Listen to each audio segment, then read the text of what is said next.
4 मई 2022 को LIC का IPO open हो रहा है, जिसमें कि गवर्नमेंट 3.5%, 3.5% का स्टेक बेच रही है एंड 21,000 करोड़ रुपीस अप्रॉक्स कमाने की योजना है। वेल, इस पर लोगों ने काफ़ी सारे वीडियोस बनाए, whether one has to apply और नॉट।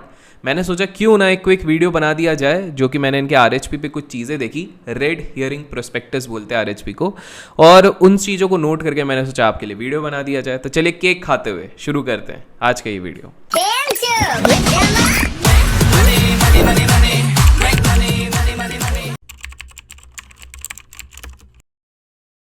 सो इन जनरल अपन पूरे इंश्योरेंस सेक्टर की बात करें तो उसका पेनिट्रेशन थोड़ा सा गिरा है। जी हाँ, आपको बता दूं दैट इंश्योरेंस सेक्टर का ये पेनिट्रेशन भारत में 2010 में 4.4% था, लेकिन 2020 में 3.2% पे आ चुका है।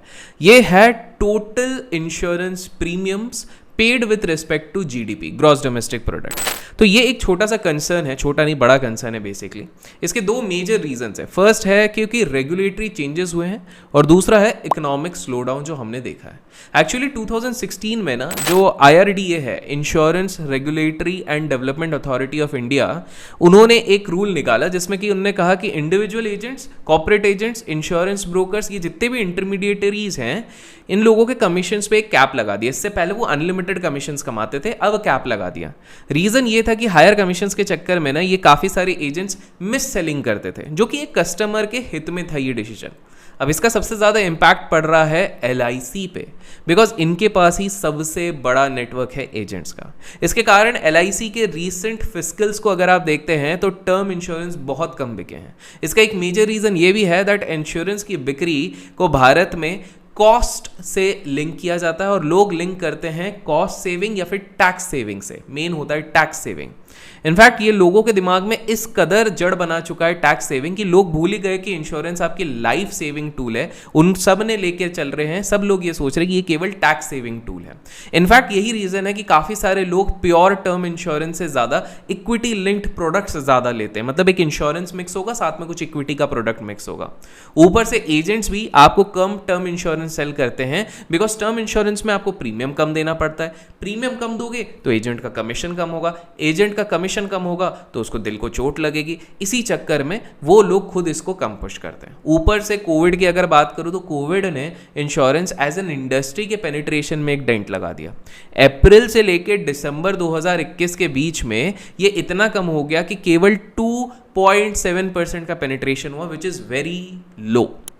सो ये एक चैलेंज LIC के IPO के लिस्टिंग के बाद, LIC की लिस्टिंग पे नहीं, LIC के बाद, लिस्टिंग के बाद रहेगा। और ये ओवरऑल पूरे सेक्टर के बारे में बता रहा हूँ। पर देयर आर 3 मोर इश्यूज जिसके बारे में आप सभी को पता होना चाहिए। अभी तक वीडियो लाइक नहीं किया तो लाइक ज़रूर कीजिए, इससे प्रोत्साहन मिलता है।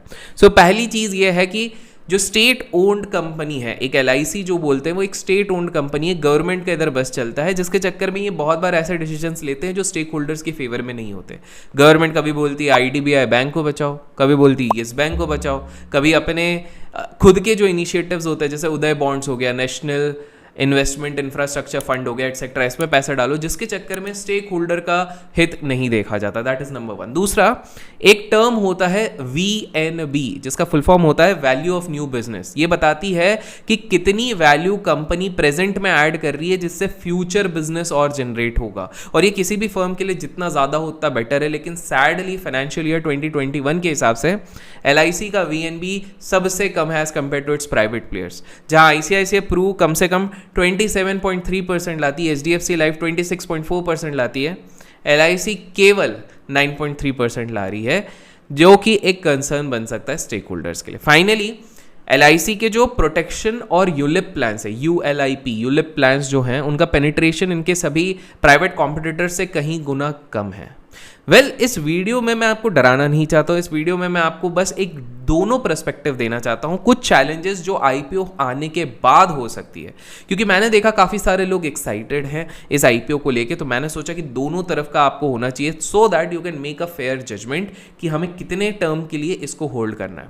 प्रीवियस वीडियोस में हमने positives as well as negatives दोनों कवर किए। अगर आपने अभी तक नहीं देखे तो मैं लिंक डिस्क्रिप्शन में दे दूंगा, आप वो भी चेक कर सकते हैं। तो याद रखिए लॉन्ग टर्म परफॉर्मेंस के लिए ओवरऑल सेक्टर का परफॉर्मेंस भी आपको बिल्कुल ध्यान देना है। और हाँ, अगर आप फिलहाल के मार्केट वोलेटिलिटी से थोड़े से परेशान हो और कुछ सेफर बेट्स लेना चाहते हो तो डिस्क्रिप्शन में मैं कुछ स्मॉल केस के लिंक भी डाल दूंगा। जैसे कि एक स्मॉल केस है जो आपको बहुत अच्छा हेज दे सकता है इस तरह के बाजार में, उसको आप जरूर चेकआउट कीजिएगा। And till then keep learning, keep growing, keep investing and keep trading.